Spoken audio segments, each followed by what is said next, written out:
seminar for our penultimate paper of the term.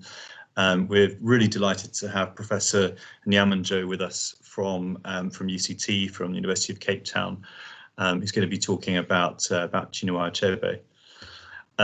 So first of all, if I could ask everyone please to turn off your cameras and to make sure that you keep yourselves muted. Otherwise it gets problematic with a call of this size. That would be wonderful, thank you. We're going to have our paper, and then we'll have questions afterwards. Do feel free to either raise your hand when it comes to the questions part of the seminar, using the hand function on MS Teams. Okay, thank you. Or feel free to appear on your camera and give me a wave, and we can do it that way. So my name is Peter Brook. I'm a departmental lecturer here at Oxford in African history, and I lecture at the African Studies Centre and also at the history faculty. So today we're hosting Professor Nyamnjoh. He's Professor of Social Anthropology at the University of Cape Town. He's taught sociology, anthropology and communication studies at universities, not only in South Africa, but also in Cameroon and in Botswana. And he's researched and written extensively on Cameroon and Botswana. Amongst a lengthy publications list, perhaps his most well-known book is his 2005 monograph, Africa's Media, Democracy and the Politics of Belonging, which is a kind of handbook for anyone who works on media in Africa, both historically and in the present.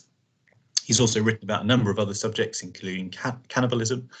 And recently in 2018, he was awarded the Phage and Oliver Prize for Best Monograph by the African Studies Association of the UK for his book #Rhodes Must Fall, Nibbling at Resilient Colonialism in South Africa. It may possibly be that we choose to talk briefly, at least, about Cecil Rhodes appropriately for an Oxford seminar in our questions. Anyway, it's a great delight to welcome Professor Nyamnjoh, and I'll hand over now for a paper on being and becoming African as a permanent work in progress, inspiration from Chinua Achebe's Proverbs. Thank you very much, Peter, and thanks for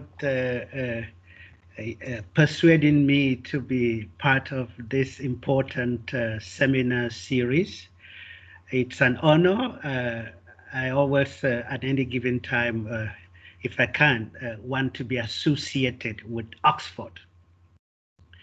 I have lots of friends there, and I'm happy to see some of them in attendance.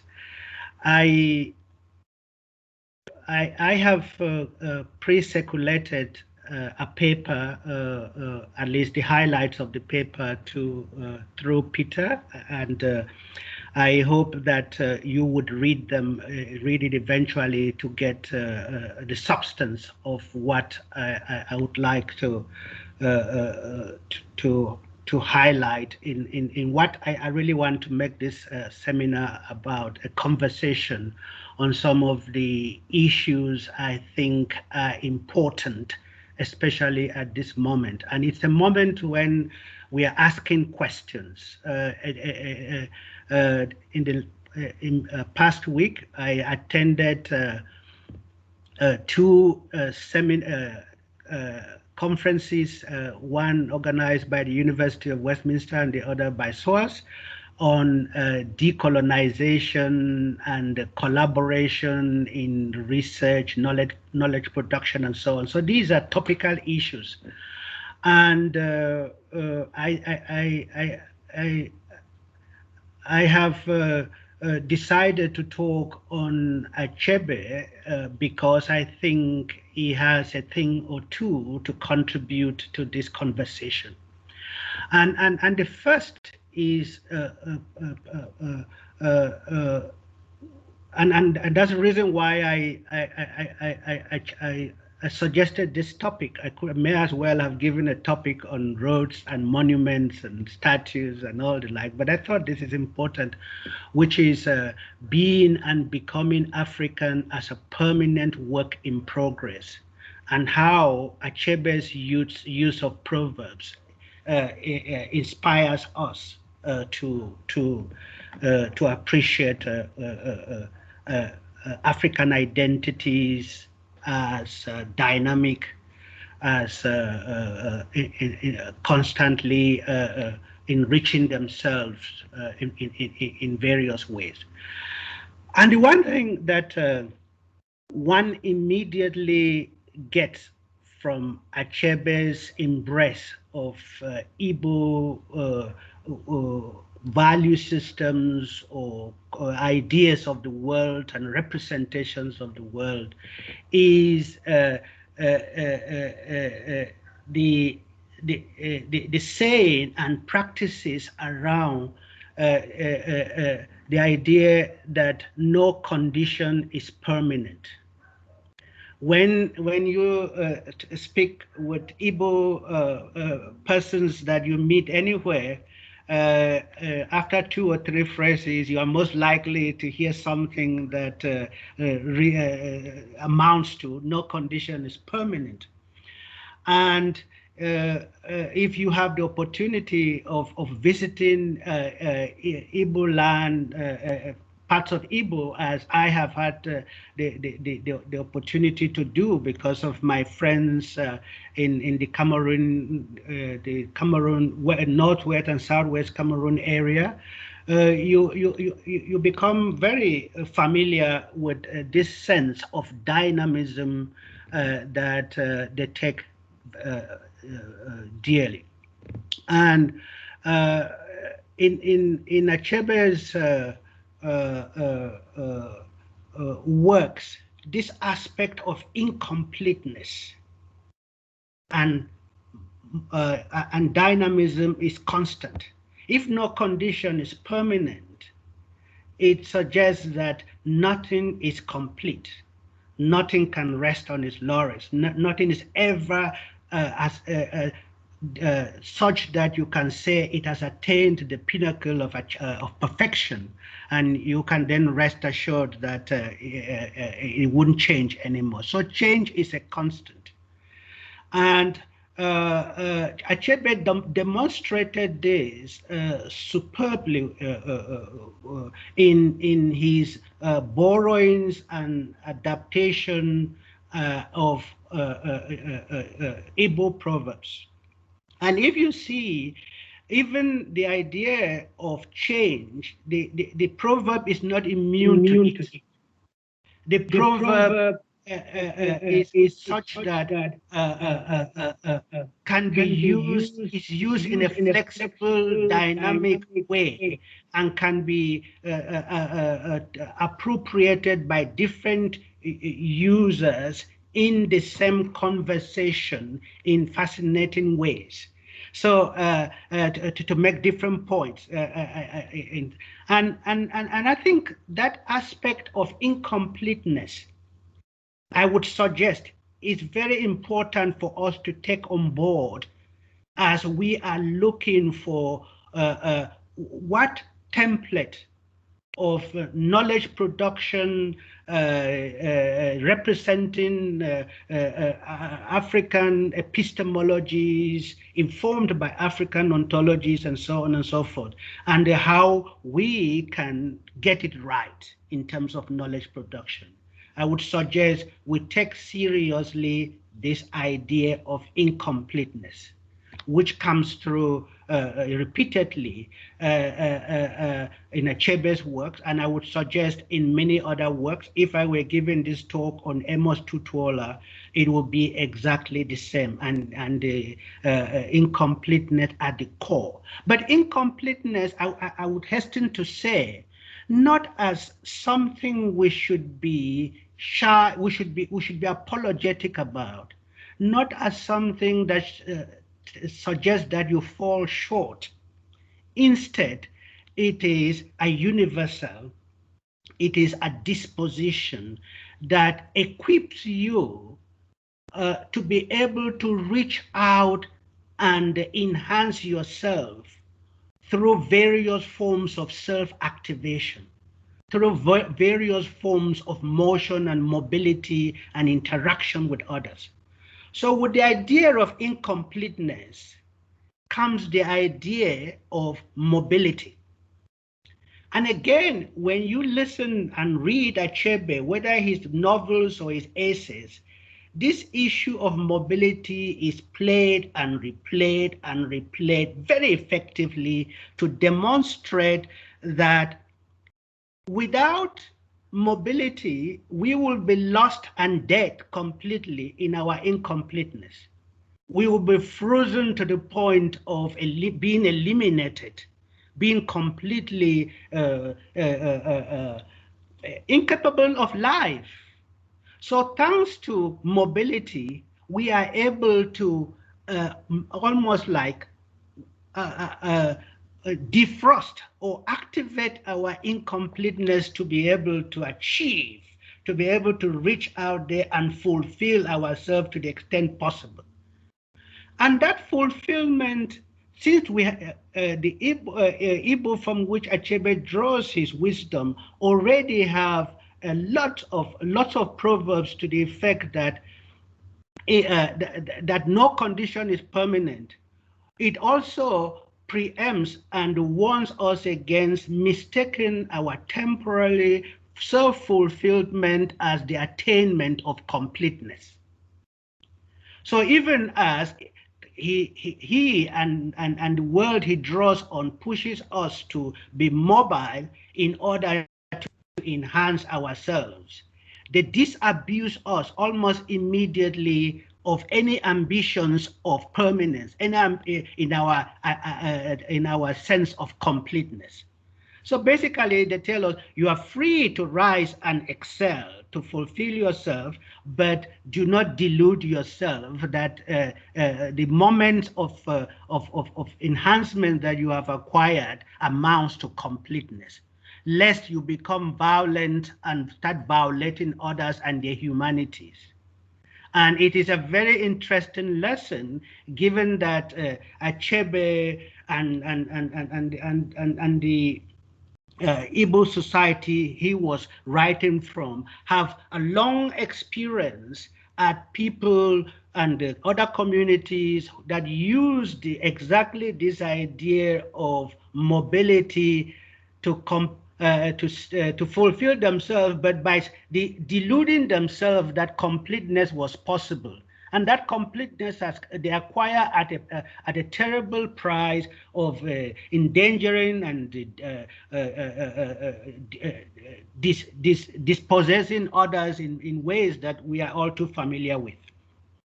So this investment in recognizing that we are incomplete and rising to the point of celebrating our incompleteness, and by looking for ways, creative, innovative ways of mobilizing ourselves to fulfill ourselves in various ways through encounters with others, but always mindful of the fact that we must not get carried away to think that we begin to dictate to others and in terms of ambitions of conquest or superiority and so on and so forth.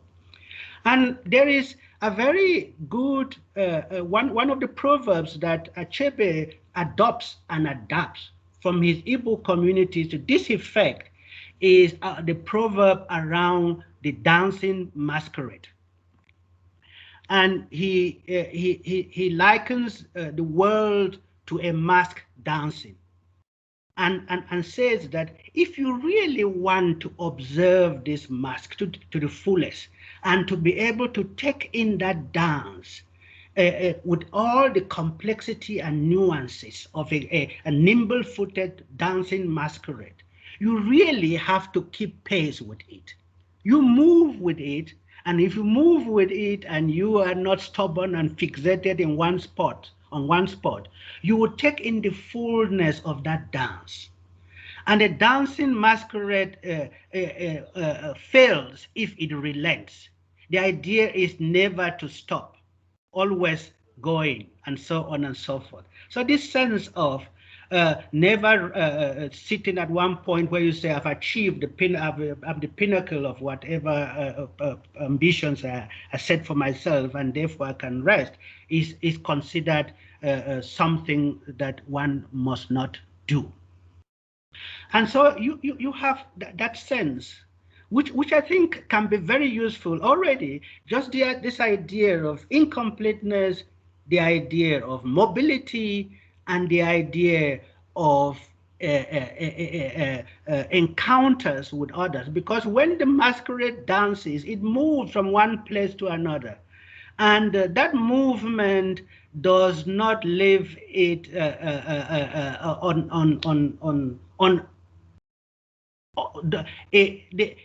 unaffected through by those places it's been to, the sights it sees, the world it is able to take in. All becomes part of its being. It all gets into the masquerade and helps in enriching who that masquerade is.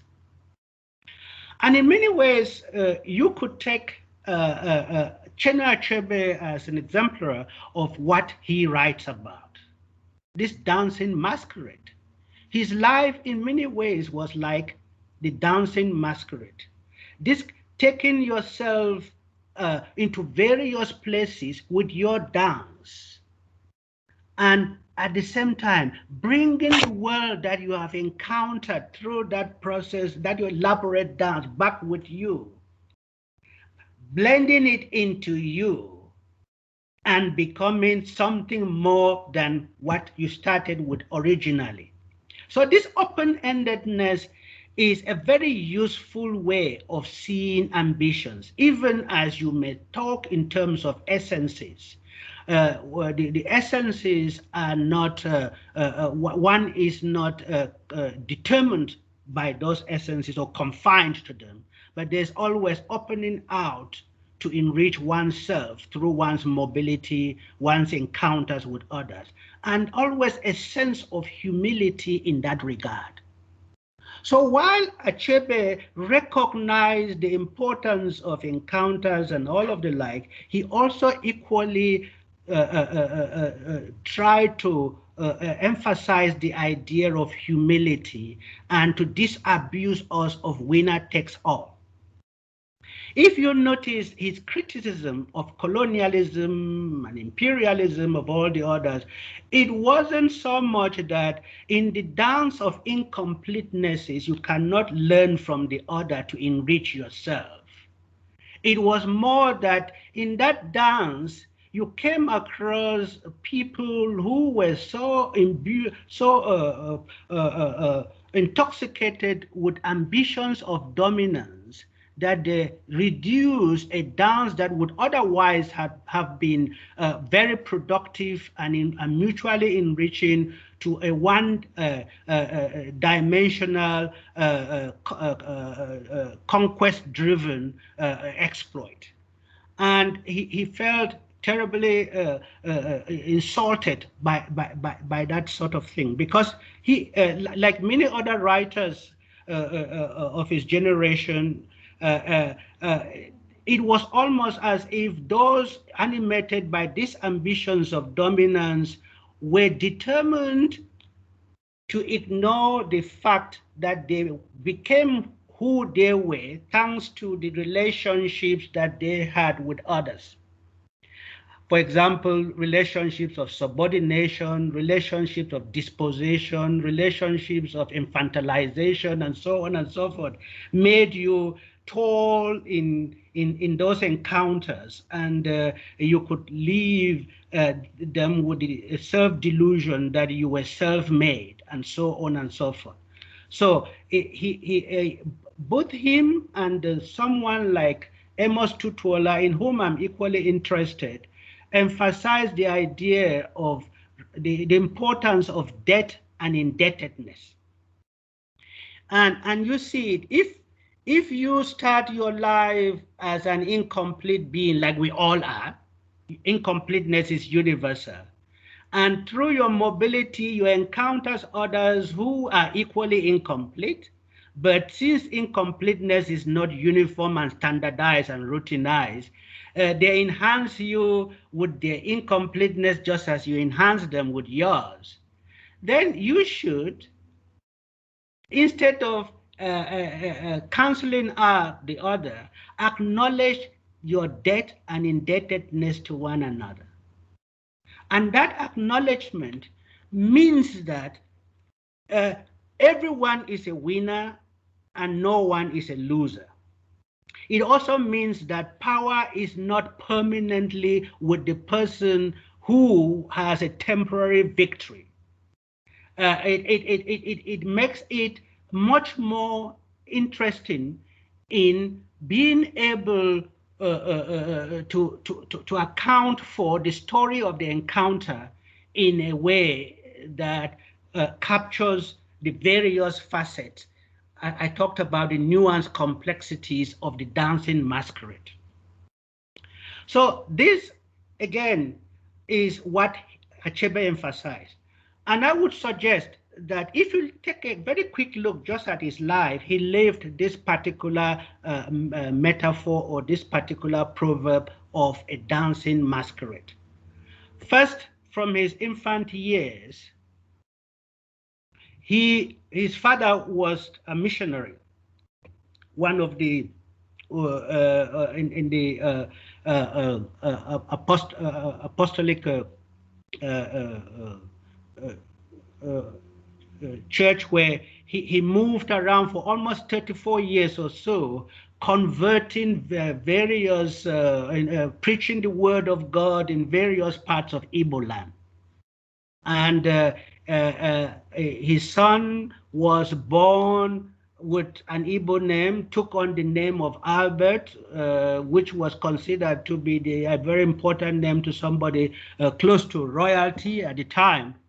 And he then followed in the same trajectory to go to school and so on and so forth. And he at the same time drew a lot about what it meant to be Igbo from an uncle of his who was very steeped in traditions. So this is someone who did not make arbitrary choices of who he was to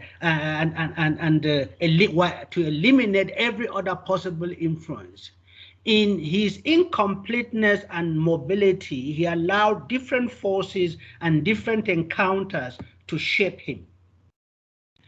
And he acquired and mastered the English language, but he felt that however useful to him the English language was, he couldn't use it to tell the stories of his Igbo world and Igbo experiences without, in a way, seeking to domesticate it, to take it in and bring it into conversation with the colorful proverb, metaphor-ridden, rich Igbo way of speaking.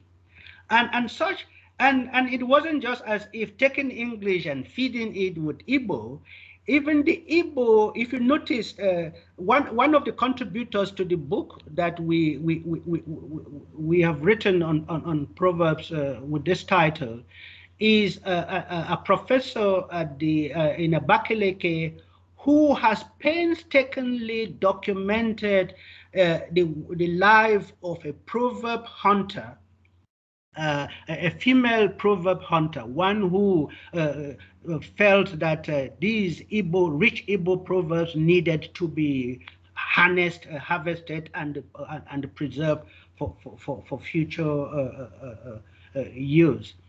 And one thing that comes across is that how the proverb reads in Igbo, when you see, for example, Achebe's translation into English, it is a very creative work. It's not just a literal translation and so on. So in a way, he gets the Igbo proverb. It's important to tell the story. He adapts it in his English translation, and he gives us an opportunity for people who do not speak Igbo like myself to have a sense of what the promise of this proverb. And because Proverbs condense words of wisdom that document the experience of a given context, it is all too easy for us to imagine that they are frozen in their meaning and so on and so forth. But somebody who has fallen in love with Achebe's Proverbs, can take it and employ it in other ways that that brings out new dimensions of it and a new sense of meaning. Hence, the idea of using using Achebe's Proverbs to talk about being and becoming African as a permanent work in progress. In one of the papers that I did recently on decolonizing the academy, I used the proverb of the world is like a dancing masquerade. If you want to see it well, you have to keep pace with it by simply substituting with the word Africa is like a dancing masquerade. If you want to see it well, you have to keep pace with it. If Africa is in history, produced by encounters, mobilities of various kinds into the continent and out of the continent by various Africans. You cannot do justice to Africanness of being by reducing it to a particular geography only, or a particular point in history. You have to keep pace with the dynamism of the continent, with the fact that Africans are both on the continent and out of it, and the Africanness does not expire simply because they have migrated to North Carolina or to Oxford or to wherever you might find yourself.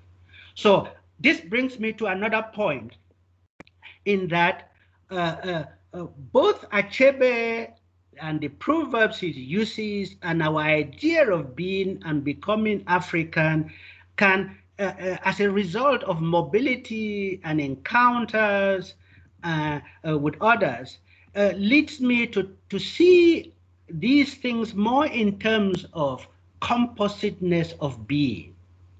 That if you ask any individual or any cultural community that was documenting its sociology, its everyday messiness of everyday life, to describe themselves, they would not give you a sense of identity that is neatly packaged and linear and unified and singular. It will always be, if you had a conversation, you see snippets of various influences that have gone into making them who they are as an open-ended composite being.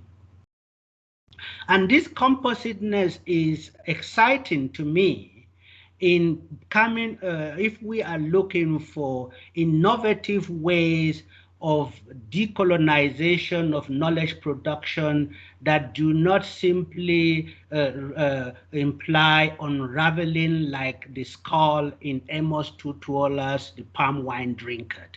When you unravel to the point of the incomplete, the skull, or a type of incompleteness that is not productive, because it's not incompleteness in motion.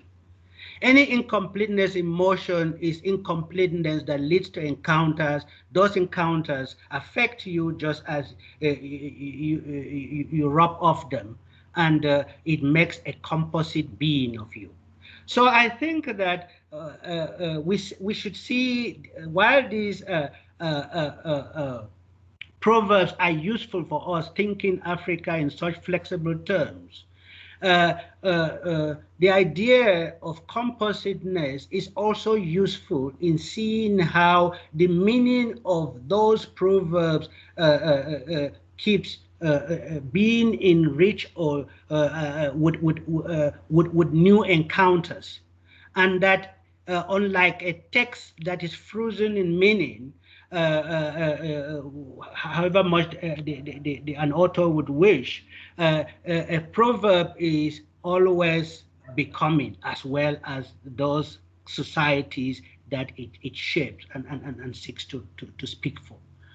And I think with that, I then suggest that if we were to draw on Amos Tutuola, no, I keep talking about Amos Tutuola, Achebe's idea of and usage and flexible usage of proverbs, we could end up with an idea of being African and knowledge production in Africa that is best described as convivial. And conviviality in this case and in this particular usage must be predicated or presupposed by the idea of incompleteness. So I will stop there and hope that I've put enough on the table for a conversation in the form of comments and questions. Thank you. Thank you so much. That was a most interesting paper. While people are gathering their thoughts, I'd like to just kick off with a question about Achebe's time in broadcasting. So if I understand correctly, he spent several years at the Nigerian Broadcasting Corporation in the mid-1960s. You're talking about the Dancing Masquerade. Got me thinking about his difficult relationship, I think, with the corporation as director of external broadcasting. I wonder whether his involvement with radio and perhaps media more broadly, state media in particular, has a role in shaping his interest in proverbs, and perhaps more broadly in non-written forms of literature, radio as literature, or oral traditions. Whether that played a significant role, do you feel in forming his feelings about proverbs and about literature more broadly? Yeah, I would say so, yes, because quite a lot of what I've learned about his use of proverbs and his have come not so much from the novels themselves, but from his essays and what he sought to achieve by doing that, and the insistence always that, for example, in the Igbo land where he grew up and the language he mastered, speaking your mouth, as they say, everybody had to have their say. It was important to articulate yourself with a diction or a language and with figures of speech that best communicated what you had to say. So speech was taken very seriously, and his allusion to the fact that proverbs are the palm oil with which words are eaten. Basically, if you go to southeastern Nigeria, the Igbo area, almost every house has its own palm trees, as it were, and palm oil comes. Even the poorest of the poor are expected to afford palm oil when they cook. So this idea of well lubricated expression is important, and his working in radio would just have enhanced that. Thank you very much. So we've got a few questions here. Just a reminder that if you have a question, you can raise your hand on the